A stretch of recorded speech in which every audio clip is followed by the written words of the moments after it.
बच्चों, मैं साधु शरण पांडे, सहायक अध्यापक, नेहरू इंटर कॉलेज मनसा छापर।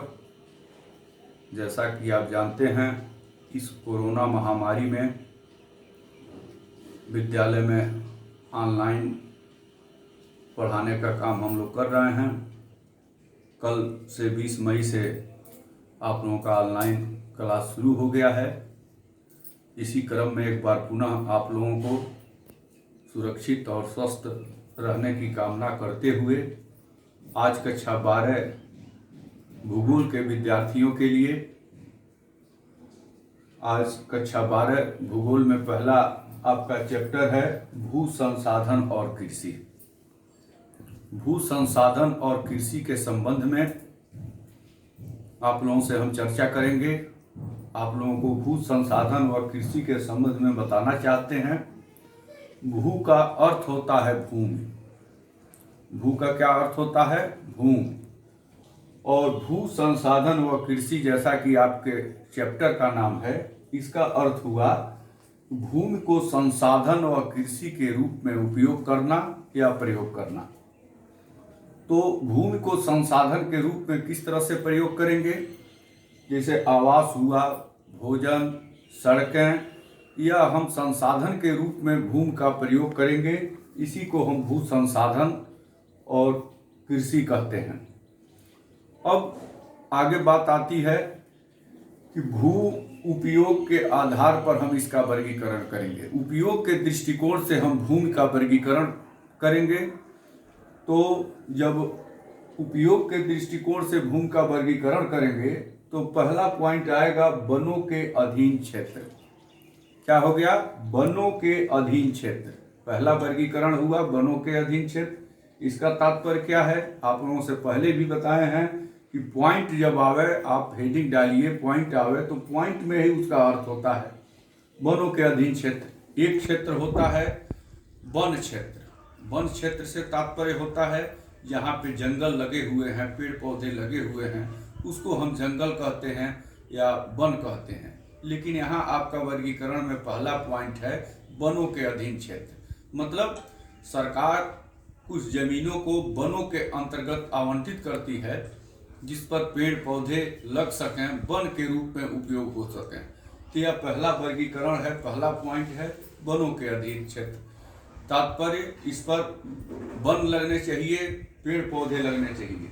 दूसरा पॉइंट है आपका गैर कृषि कार्य युक्त भूमि। गैर कृषि कार्य युक्त भूमि से तात्पर्य क्या है? जहां कृषि कार्य जिस पर न हो रहा हो। कौन सा कार्य हो रहा है? गैर कृषि कार्य युक्त भूमि पर। जैसे सड़कें बन सकती हैं, किसी कंपनी का निर्माण हो सकता है, मकान घर के रूप में हम प्रयोग कर सकते हैं। उस भूमि को हम कहेंगे गैर कृषि कार्य युक्त भूमि। तो पहला हो गया वनों के अधीन क्षेत्र, आपको बता दिए। दूसरा हो गया गैर कृषि कार्य युक्त भूमि, यानी जिस पर कृषि कार्य न हो रहे हों और जिस पर सड़कें, कंपनी, घर इत्यादि का निर्माण हो रहा हो, इसे हम गैर कृषि कार्य युक्त भूमि के नाम से जानते हैं। तीसरा हो गया बंजर भूमि। बंजर भूमि से तात्पर्य क्या है? बंजर भूमि जो कृषि योग्य भूमि न हो, जिस पर कृषि कार्य हम नहीं कर सकते हैं, कृषि योग्य भूमि न हो, उसे हम बंजर भूमि के रूप में उपयोग करेंगे। वह बंजर भूमि हो गया। यह तीसरा पॉइंट हो गया आपका। नेक्स्ट अगला पॉइंट है, चौथा है परती भूमि। परती भूमि से तात्पर्य क्या है?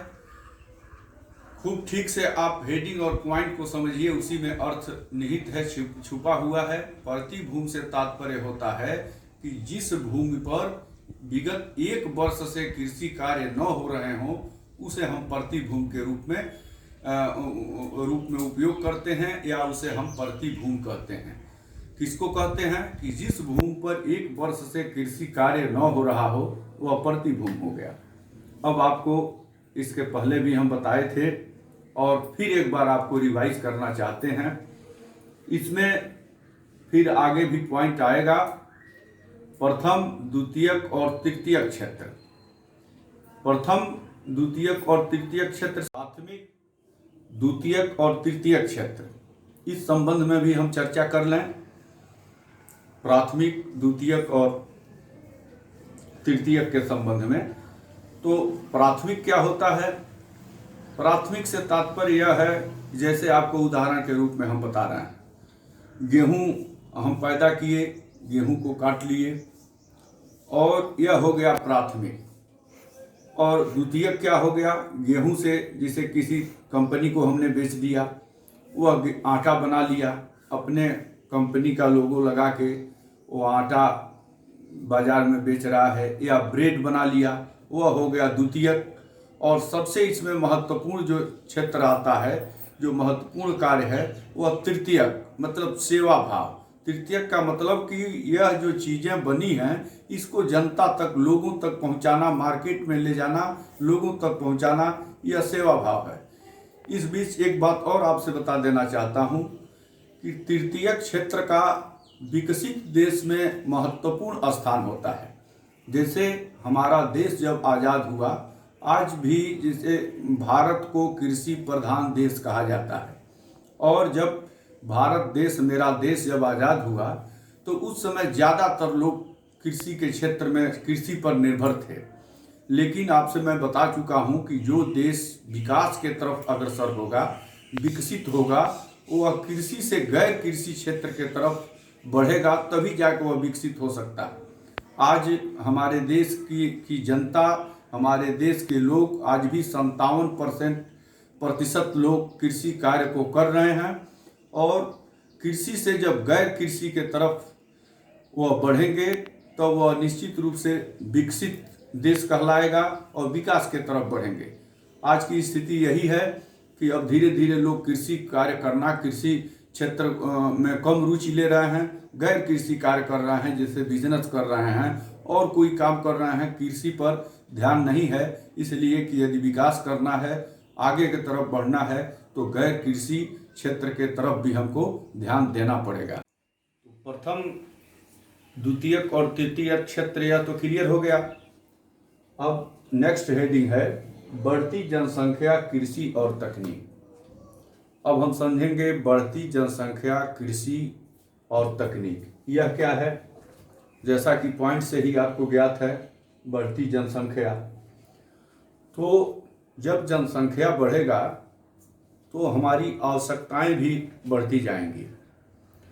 जब जनसंख्या बढ़ेगा तो जाहिर सी बात है, जिसे एक परिवार में 5 लोग हैं, 5 से 10 हुए, 2 कमरे की मकान है, और वह निश्चित रूप से यह लगेगा कि हमको दिक्कत हो रहा है। तो हम जो कृषि कार्य है, अपना खेती का कार्य कर रहे हैं जिस ज़मीन पर, वहाँ जाके हम मकान बना लिए।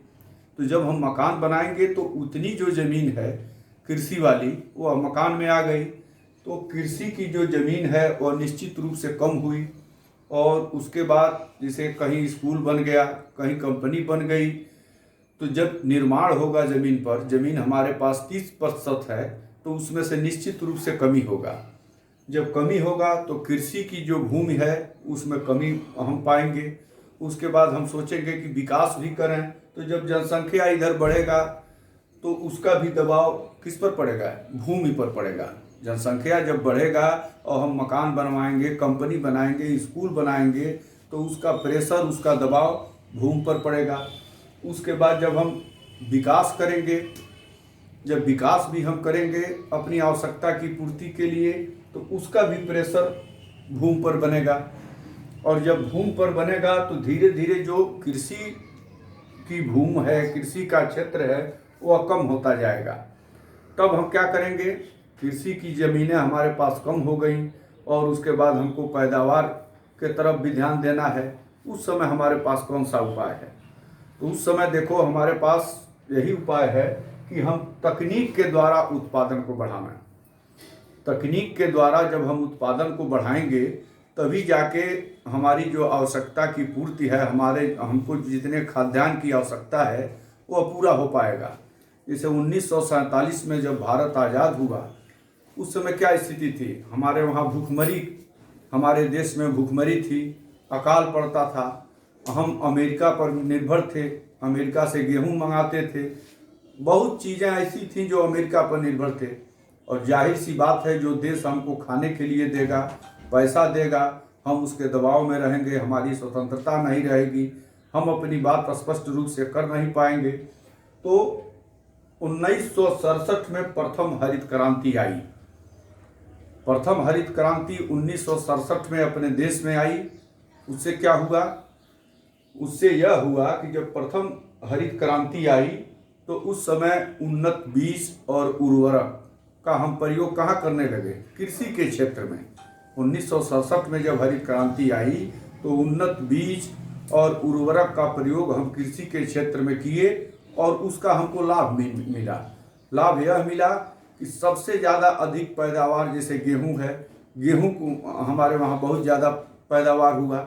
और धीरे धीरे जब हम उन्नत बीज और उर्वरक का प्रयोग करने लगे और अपने देश में इसका प्रयोग करने लगे तो हम अमेरिका पर आत्मनिर्भर नहीं हुए। धीरे धीरे हम अमेरिका से हट गए और अपने देश में ही उन्नत तकनीकी के द्वारा कृषि के उत्पादन में हम वृद्धि किए और आज धीरे धीरे हम विकास के तरफ अग्रसर हैं।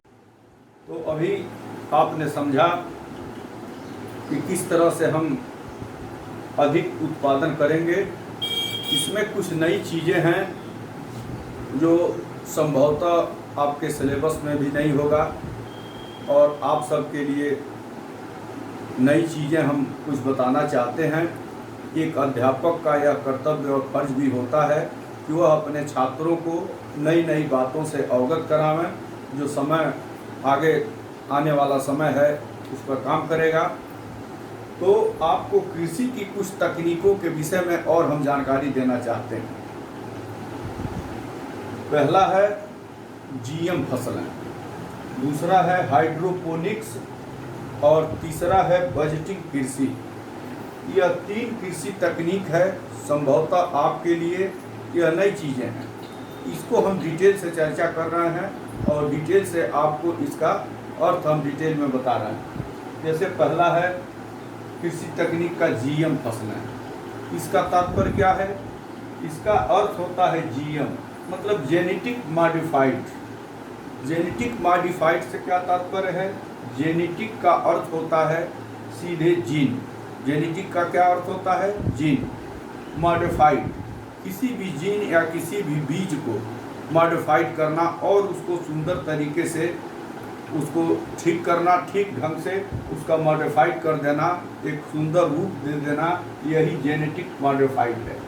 जैसे उदाहरण के रूप में हम बता देना चाहते हैं आप लोगों को जेनेटिक मॉडिफाइड का।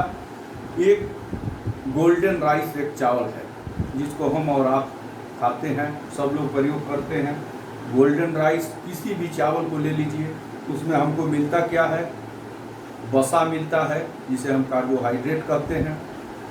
केवल वसा हमको चावल से प्राप्त होता है, कार्बोहाइड्रेट प्राप्त होता है। तो हमारे वैज्ञानिकों ने इस पर शोध किया कि केवल हम वसा ले रहे हैं, इसका थोड़ा सा मॉडिफाइड हम इसको कर दें तो इसके साथ साथ हमको विटामिन ए भी प्राप्त होना शुरू हो जाएगा।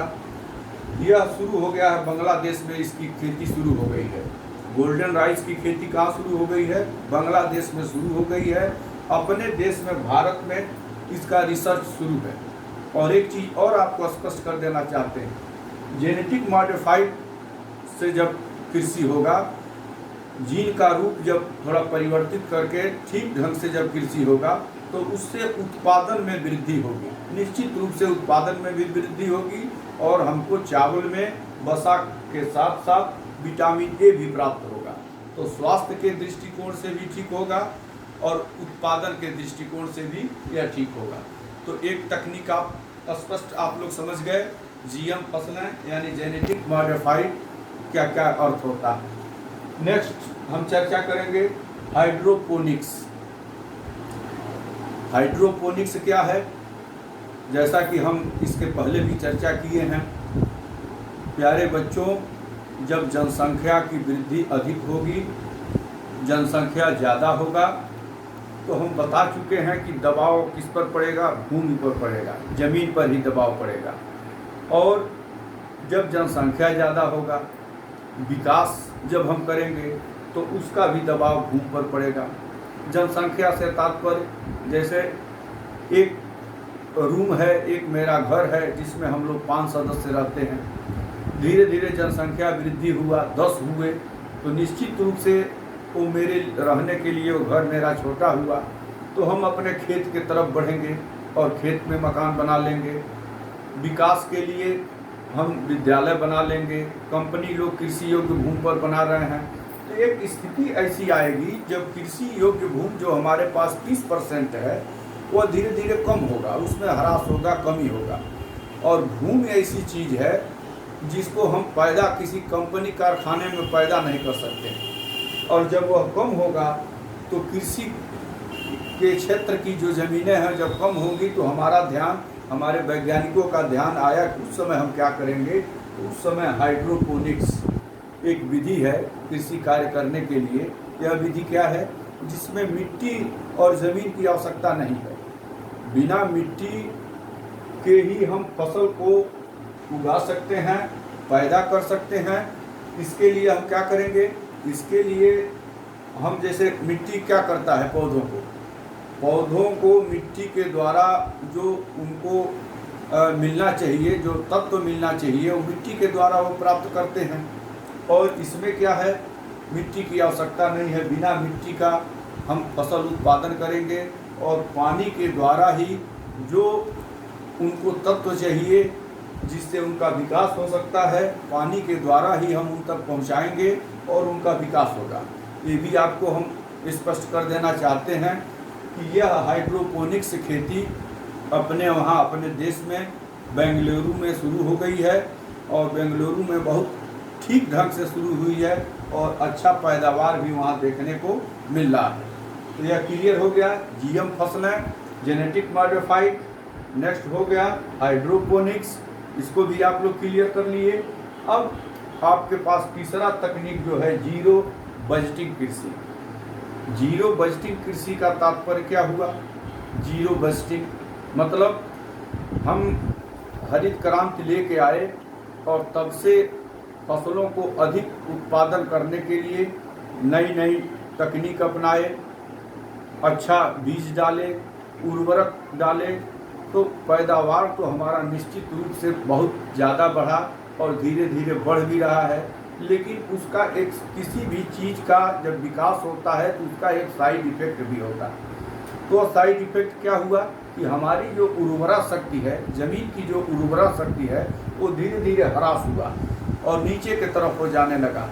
और स्थिति एक समय ऐसा आएगा जब उर्वरा शक्ति वहाँ ज़मीन का क्षीण हो जाएगा, और ऐसी स्थिति में हम उत्पादन अधिक से अधिक नहीं कर सकते हैं। तो उस समय जीरो बजटिंग का मतलब क्या हुआ? उस समय हम क्या करेंगे? पुनः हम पुराने रूप पर जो पहले हमारे पूर्वज करते थे कृषि कार्य करने के लिए, गोमूत्र का प्रयोग होता था, गाय के गोबर का प्रयोग होता था, भैंस के गोबर का प्रयोग होता था, मतलब इसका हम पुनः प्रयोग करेंगे। और जो खाद हम डाल रहे हैं पैदावार करने के लिए, उसको रोक के, और जब गोबर का प्रयोग करेंगे, गौमूत्र का प्रयोग करेंगे, तो पुनः हमारे ज़मीन का उर्वरा शक्ति बढ़ जाएगा। तो आपको कृषि तकनीक की यह तीनों विधियों के विषय में स्पष्ट रूप से हम समझा दिए, बता दिए, और इसको प्रश्न उत्तर आप लोग लिख लीजिएगा। पुनः कल हम 22 मई को नेक्स्ट क्लास में अगली चर्चा करेंगे।